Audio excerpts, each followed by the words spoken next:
ওপেনিংয়ে মোহাম্মদ নাইম, উইকেটরক্ষক হিসেবে নুরুল হাসান সোহান, stand by হিসেবে এই দুই ক্রিকেটারের সুযোগ রয়েছে বিশ্বকাপ দলে। সাইফুদ্দিনের পাশাপাশি আরও 5 জন পেস বোলার নিয়ে 16 জনের এক স্কোয়াড সাজিয়েছেন আতাহার আলী খান। কমেন্ট্রি বক্সে দেশের ক্রিকেটের প্রতিনিধিত্ব করা সাবেক এই ক্রিকেটারের মতে বিশ্বকাপ দল কেমন হবে সেটাই জানবো প্রতিবেদনে। জিম্বাবুয়ের সাথে শেষ হয়েছে টি-20 সিরিজ। বিশ্বকাপের আগে নিজেদের ঘরের মাঠে শেষ প্রস্তুতিটাও সেরে ফেলেছে শান্তর দল। যদিও বিশ্বকাপের জন্য এখনো স্কোয়াড ঘোষণা করেনি বিসিবি, তবে এরই মধ্যে অনেক ক্রিকেট বিশ্লেষক এবং সাবেক ক্রিকেটারই নিজেদের পছন্দের দল ঘোষণা করেছেন। সেই তালিকায় এবার যোগ দিলেন সাবেক ক্রিকেটার ও বর্তমান ধারাভাষ্যকার আতাহার আলী খান। কমেন্ট্রি বক্স থেকে টাইগারদের উজ্জীবিত করতে সব সময় এই মানুষটি কাজ করে গেছেন অবলীলায়। সাবেক ক্রিকেটার হবার পাশাপাশি কমেন্ট্রি করতে গিয়ে ঘুরেছেন বিভিন্ন দেশে। ক্রিকেটকে অনেক কাছ থেকে দেখা এই ব্যক্তি এবার বেছে নিলেন তার পছন্দের বিশ্বকাপ স্কোয়াডে অবশ্য 15 জনের বদলে 16 জনকে নির্বাচন করেছেন আতাহার আলী। তার দলে অধিনায়ক হিসেবে থাকবেন নাজমুল হোসেন শান্ত। টাইগার দলের 3 ফরম্যাটেরই অধিনায়কত্ব করেন এই বাঁহাতি ব্যাটার। বিশ্বকাপের আগে এখানে আর কোনো পরিবর্তন আনতে চাইবে না বিসিবি। অন্যদিকে ওপেনিং পজিশনে 3 জন খেলোয়াড়কে স্কোয়াডে রেখেছেন আতাহার আলী। তার স্কোয়াডে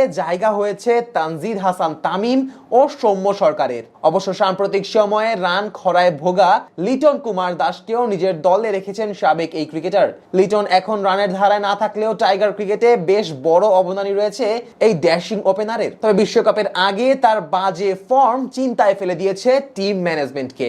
মিডল অর্ডারে সাকিব আল হাসান ও তাওহিদ হৃদয় টাইগার ক্রিকেটে এখন অটো চয়েস বলা চলে। দুজনেই সুযোগ পেয়েছেন আতাহার আলীর দলেও। লোয়ার মিডল অর্ডারের সাবেক এই ক্রিকেটার ভরসা করছেন টাইগার ক্রিকেটের সাইলেন্ট কিলার খ্যাত মাহমুদুল্লাহ রিয়াদের উপর। সম্প্রতি শেষ হওয়া শ্রীলঙ্কা সিরিজে বেশ সফল ছিলেন এই ব্যাটার।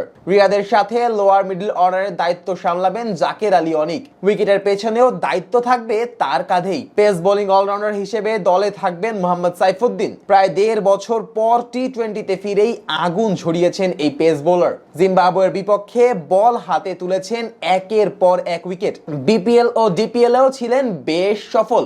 যুক্তরাষ্ট্র ও ওয়েস্ট ইন্ডিজের মাটিতে তার উপর আস্থা রাখছেন আতাহার আলী। 16 জনের স্কোয়াডে 5 জন জেনুইন পেসার রেখেছেন সাবেক এই ক্রিকেটার। তার দলে জায়গা হয়েছে তাসকিন আহমেদ, মোস্তাফিজুর রহমান, শরীফুল ইসলামের মতো ক্রিকেটারদের। যদিও এমনটাই হবে বিশ্বকাপের স্কোয়াডে তা মোটামুটি নিশ্চিত। তবে হাসান মাহমুদ ও তানজিম হাসান সাকিব দুজনকে স্কোয়াডে রাখাটা নিয়ে আলাদা করে প্রশ্ন থেকেই যায়। স্পিনার হিসেবে আতাহারের দলে জায়গা পেয়েছেন মেহেদি হাসান ও রিশাদ হোসেন।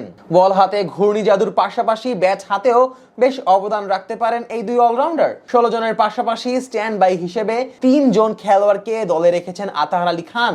ওপেনারের স্ট্যান্ড বাই হিসেবে মোহাম্মদ নাইম ও পারভেজ হোসেন ইমনের পাশাপাশি উইকেট রক্ষকের স্ট্যান্ড বাই হিসেবে আতাহারের দলে আছেন নুরুল হাসান সোহান। স্কোয়াডে মোট 6 জন পেসার থাকায় আলাদা করে কোনো স্ট্যান্ড বাই পেসার রাখেননি সাবেক এই ক্রিকেটার।